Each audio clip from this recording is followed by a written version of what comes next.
لوگوں کے عیبوں سے اس طرح غافل ہو جاؤ جیسے سوتے وقت تم دنیا سے غافل ہو جاتے ہو۔ جب تمہاری مشکلات حد سے زیادہ بڑھنے لگیں تو سمجھ لو کہ اللہ تمہیں بلند مقام دینے والا ہے۔ کسی کی تباہ حالی پر خوش نہ ہو، کیا خبر کل زمانہ تمہارے ساتھ یہی برتاؤ کرے۔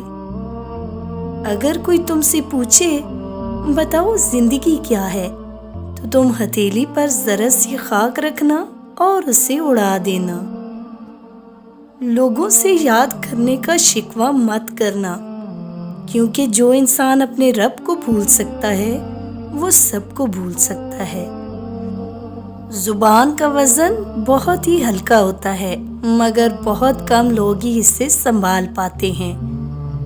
انسان کے جسم کا سب سے خوبصورت حصہ دل ہے، اگر یہی صاف نہ ہو تو چمکتا چہرہ کسی کام کا نہیں۔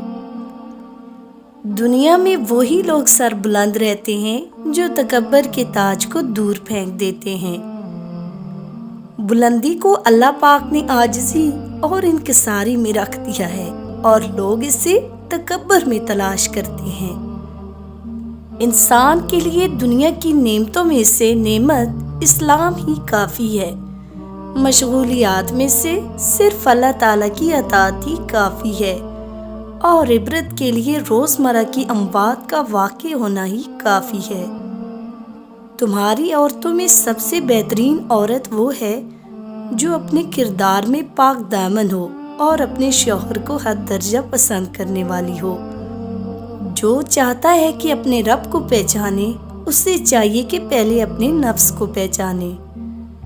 صرف دو لوگ مقدر والے ہوتے ہیں، ایک وہ جنہیں وفادار دوست ملتا ہے، اور دوسرا وہ جن کے ساتھ ماں کی دعائیں ہوتی ہیں۔ عقل مندوں کی زبان اس کے دل کے پیچھے ہے، اور بے وقوف کا دل اس کی زبان کے پیچھے ہے۔ جو مرد بار بار عورت کو دھوپ میں لا کھڑا کرے وہ کبھی اس کی چھاؤں نہیں بن سکتا۔ مرض میں جب تک ہمت ساتھ دے چلتے پھرتے رہو۔ وہ ساتویں آسمان پر رہنے والا رب ہم زمین پر بسنے والوں کا درد ہمارے ساتھ جینے والے انسانوں سے بہتر جانتا ہے۔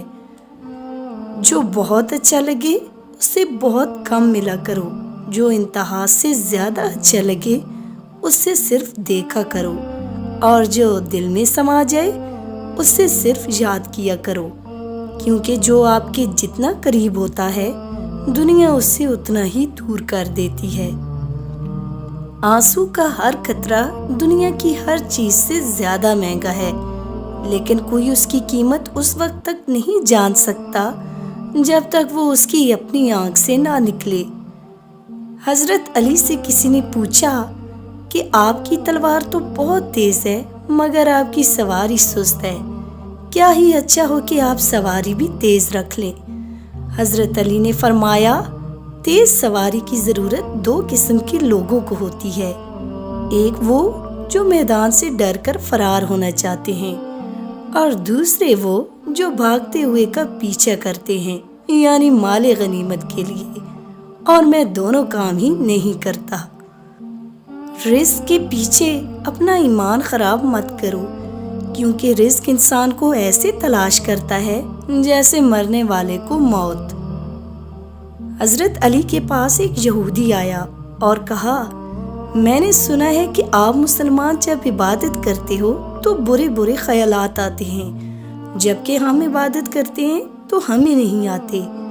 حضرت علی نے جواب میں فرمایا، اگر ایک گھر فقیر کا ہو اور ایک امیر کا تو چور کہاں جائے گا؟ یہودی نے کہا، امیر کے گھر میں جائے گا۔ حضرت علی نے فرمایا، تبھی تو شیطان ان کو ستاتا ہے جن کے دل میں اللہ ہو، اور جن کے دل میں اللہ نہیں ہوتا وہاں شیطان کا کیا کام؟ جس انسان کی جان نکل جائے تو وہ زندہ نہیں رہتا، اور جس انسان سے احساس نکل جائے تو پھر وہ انسان نہیں رہتا۔ مجھے اس شخص پر بہت تعجب ہوتا ہے جو روز دیکھتا ہے کہ اس کی سانس اور عمر کم ہو رہی ہے، لیکن پھر بھی وہ موت کی تیاری نہیں کرتا۔ جو شخص اپنے آپ کو پسند کرتا ہے وہ دوسروں کو ناپسند ہو جاتا ہے۔ انسان کا سب سے بڑا دشمن اس کا دماغ ہوتا ہے، جو پکڑ پکڑ کر لاتا ہے ان لمحوں کو جو تکلیف دیتے ہیں۔ عزت عورت کو دیے جانے والے تحفوں میں سب سے اہم تحفہ ہوتا ہے، مگر اتنا قیمتی تحفہ دینا ہر مرد کے بس کی بات نہیں۔ جاڑے اور بڑھاپے کو جتنا زیادہ محسوس کرو گے اتنا ہی لگتا جائے گا۔ ایمان کا اعلیٰ ترین درجہ اخلاص ہے۔ حضرت علی مجلس میں بیٹھے یہ فرما رہے تھے کہ تقدیر اور نصیب میں بہت بڑا فرق ہے۔ کچھ چیزیں نصیب میں ہوتی ہیں اور کچھ تقدیر میں۔ تو کسی نے پوچھا کہ یا علی، ہمیں کیسے معلوم ہوگا کہ تقدیر اور نصیب میں کیا فرق ہوتا ہے؟ تب حضرت علی نے جواب دیا، اے انسان، تقدیر پر انسان کا اختیار نہیں ہوتا۔ جیسے تم اپنی ماں تبدیل نہیں کر سکتے، زندگی بھر تمہاری ماں وہی رہے گی۔ تم اپنا باپ تبدیل نہیں کر سکتے، تم اپنے پیدا ہونے کے لمحات تبدیل نہیں کر سکتے۔ جس فیصلے میں انسان کا اختیار نہ ہو وہ تقدیر ہے، اور نصیب یہ ہے کہ قدم قدم پہ انسان کے سامنے صحیح اور غلط کا فرق واضح ہے۔ جو فیصلے انسان اپنے لیے کرتا ہے، جس چیز پر انسان اپنا اختیار رکھتا ہے، وہ سارے فیصلے انسان کے آنے والے نصیب کو بہتر یا بدتر بناتے ہیں۔ اس شخص نے پوچھا، یا علی، مثلاً؟ حضرت علی نے فرمایا، جیسا کہ والدین اپنی اولاد کو پڑھانا چاہتے ہیں، لیکن اولاد اپنے علم پر توجہ دینے کی بجائے اپنی خواہشات کے پیچھے بھاگتے رہے، تو یہ اس کا فیصلہ ہے، قدرت کا نہیں۔ اس غلط فیصلے کے انجام کو نصیب کہتے ہیں۔ اور جیسے انسان اپنی خواہشات پوری کرنے کے لیے غلط طریقے سے دولت کماتا ہے، اس غلط طریقے کے انجام کو نصیب کہتے ہیں۔ اے شخص، یاد رکھنا، اللہ تعالیٰ کبھی کسی کا برا نہیں چاہتا، بلکہ انسان کے غلط فیصلے انسان کا برا کرتے ہیں۔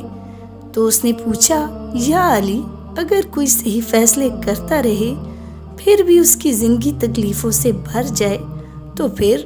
بس جب بات یہاں تک پہنچی تو حضرت علی مسکرانے لگے اور فرمایا، اے شخص، یاد رکھنا، اللہ تعالیٰ جس شخص کو زیادہ دینا چاہتا ہے اور نوازنا چاہتا ہے تو پہلے اسے اس منزل کے قابل بناتا ہے، اور قابل بنانے کے لیے اسے سیکھنا درکار ہے۔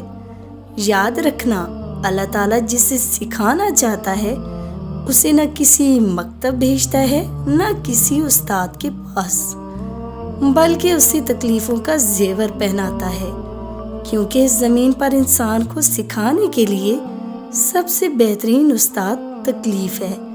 اللہ اس کی تقدیر میں تکلیفیں اس لیے لکھتا ہے تاکہ وہ تکلیفیں دیکھ دیکھ کر اس منزل کے قابل ہو جائے جو منزل اللہ نے اس کے لیے رکھ دی ہے۔